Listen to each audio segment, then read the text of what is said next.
यदि आप इस साल केदारनाथ मंदिर जाने की योजना बना रहे हैं तो मैं आपको बता दूं कि मंदिर की ओपनिंग डेट क्या है।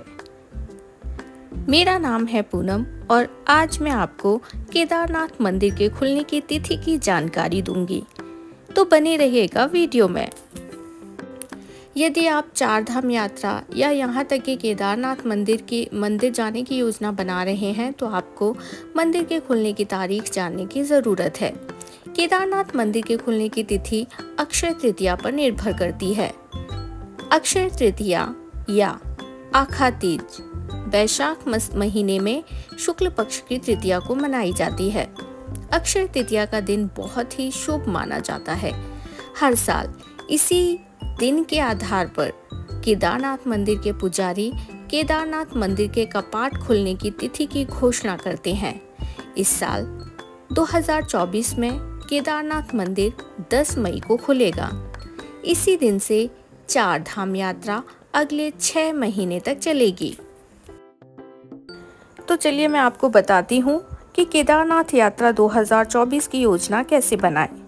उत्तराखंड में चार धाम यात्रा का गठन करने वाले अन्य 3 मंदिरों के विपरीत केदारनाथ मंदिर तक मोटर योग्य सड़क के माध्यम से नहीं पहुंचा जा सकता है। केदारनाथ के मंदिर तक पहुंचने के लिए आपको 16 किलोमीटर की कठिन यात्रा करनी पड़ती है। तीर्थयात्री केदारनाथ मंदिर तक पहुंचने के 2 रास्ते हैं, या तो ट्रैक करें।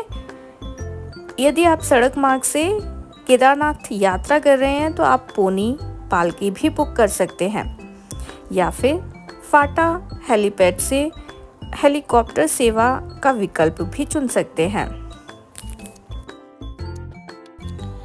तो चलिए जानते हैं सड़क मार्ग से केदारनाथ यात्रा कैसे की जाए। देश भर से तीर्थयात्री हर साल इस पवित्र यात्रा को अंजाम देते हैं। उत्तराखंड के बाहर से यात्रा करने वालों के लिए दिल्ली आधार के रूप में कार्य करता है, जहां से वे केदारनाथ पहुंचने के लिए ऋषिकेश से रुद्रप्रयाग की यात्रा करते हैं।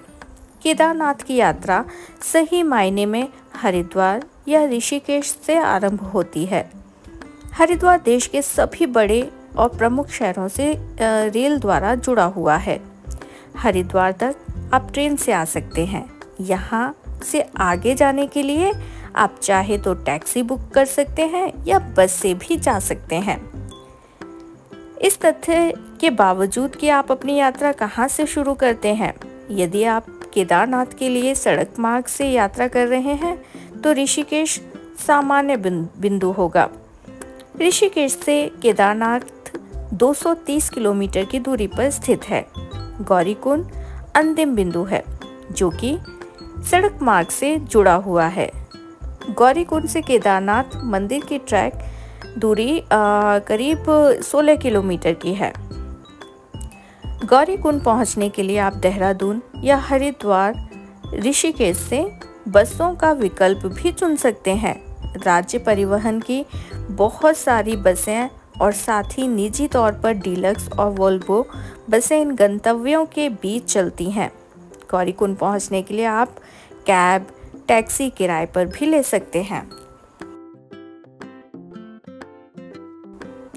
यदि आप पैदल या ट्रैक नहीं कर सकते हैं तो आप हेलीकॉप्टर द्वारा भी केदारनाथ मंदिर तक पहुंच सकते हैं। केदारनाथ मंदिर तक पहुंचने का सबसे सुविधाजनक और तेज तरीका हेलीकॉप्टर से है। केदारनाथ यात्रा हेलीकॉप्टर द्वारा देहरादून से उपलब्ध है। आप हेलीकॉप्टर द्वारा केदारनाथ पहुंचने के लिए फाटा से उपलब्ध हेलीकॉप्टर शटल सेवा का विकल्प भी चुन सकते हैं। फाटा से केदारनाथ मंदिर के लिए शटल सेवा की लागत लगभग 2500 रुपये एक तरफा है और यात्रा और राउंड ट्रिप के लिए 5000 रुपये है। अब आप केदारनाथ पहुंच गए हैं तो आपको मैं बता दूं कि केदारनाथ मंदिर में दर्शन करने और समय और पूजा का तरीका क्या है। तो अब आप केदारनाथ पहुंच गए हैं तो केदारनाथ मंदिर के कपाट रोजाना प्रातः 7 बजे खुलते हैं। सुबह शिवलिंग को स्नान कराकर घी से अभिषेक किया जाता है। फिर दियों और मंत्र जाप के साथ आरती की जाती है। तीर्थयात्री आरती में शामिल होने और दर्शन करने के लिए सुबह गर्भगृह में प्रवेश कर सकते हैं। दोपहर 1 से 2 बजे तक एक विशेष पूजा होती है, जिसके बाद मंदिर के पट विश्राम के लिए बंद कर दिए जाते हैं। शाम 5 बजे मंदिर के कपाट एक बार फिर से दर्शनार्थियों के लिए खोल दिए जाते हैं। शाम 7:30 बजे से 8:30 बजे तक एक विशेष आरती होती है, जिसके दौरान भगवान शिव की 5 मुखी प्रतिमा का विधिवत श्रृंगार किया जाता है। भक्तगण केवल दूर से इसका दर्शन कर सकते हैं। रात्रि 8:30 बजे मंदिर के कपाट दर्शन के लिए बंद कर दिए जाते हैं। भगवान शिव की पूजा के क्रम में प्रातः पूजन, महाभिषेक, पूजा, अभिषेक, लघु रुद्राभिषेक, षोडशोपचार पूजा, अष्टोपचार पूजा, संपूर्ण आरती, पांडव पूजा, गणेश पूजा, श्री भैरव पूजा, पार्वती जी पूजा, शिव सहस्त्र नाम आदि प्रमुख हैं। तो चलिए अब मैं आपको बताती हूँ केदारनाथ मंदिर का इतिहास और उसके महत्व के बारे में।